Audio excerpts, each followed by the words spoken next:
I'm just waiting for one single command from my high command.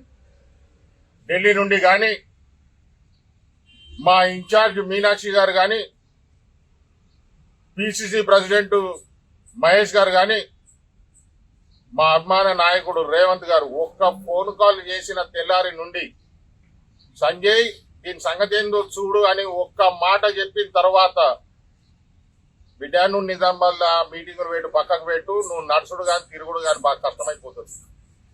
నీ ఎంబడ తిరుగుతున్న వాళ్ళకు నువ్వు ప్రతి నెల జీతం ఇచ్చుకోవాలా, వాళ్ళకు ఫోన్లు కొనియాలి, వాళ్ళకు కార్లు కొనియాలా, వాళ్ళను మేపాలా, ఓ కథలు పడాలా. మాకు అట్లా అవసరం లేదు. మేము చేసిన పనులు గుర్తున్నాయి ప్రజలకు. మా కోసం రక్తం చిందించడానికి తయారున్నారు. మేము పైసలు ఇవ్వాల్సిన అవసరం లేదు. ఇయ్యాలటి వరకు ఏ మీటింగ్ కి కానీ, ఏ ప్రోగ్రాం కానీ రూపాయి ఖర్చు పెట్టి రూపాయి ఎవడికో జేబులో పెట్టిన దాఖలాలు లేవు. నువ్వు ఎట్లా చేస్తారు, మీ పార్టీ వాళ్ళు ఎట్లా మీటింగులు చేస్తారు, ఏం కథ మాకు బాగా. నేను బీజేపీ పార్టీ గురించో ఆ పార్టీ నాయకుల గురించో నేను పర్సనల్గా ఏం మాట్లాడదలుచుకోలేదు.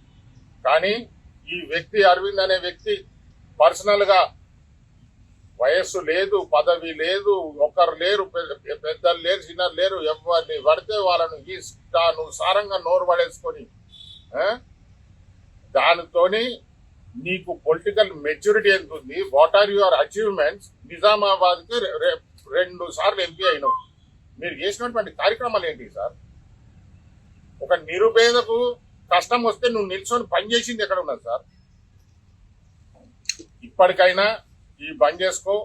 నేను ఇప్పటికీ ప్రెస్ మీడియా ద్వారా పబ్లిక్ గా అపీల్ చేస్తున్న కాంగ్రెస్ పార్టీ హైకమాండ్ కు, స్టేట్ హైకమాండ్ కూడా, మీరు నాకు అఫీషియల్ గా ఇస్తారా, అన్అఫీషియల్ గా ఇస్తారా, నాకు ఒక రెస్పాన్సిబిలిటీ ఇచ్చి జస్ట్ వెయిట్ అండ్ వాచ్.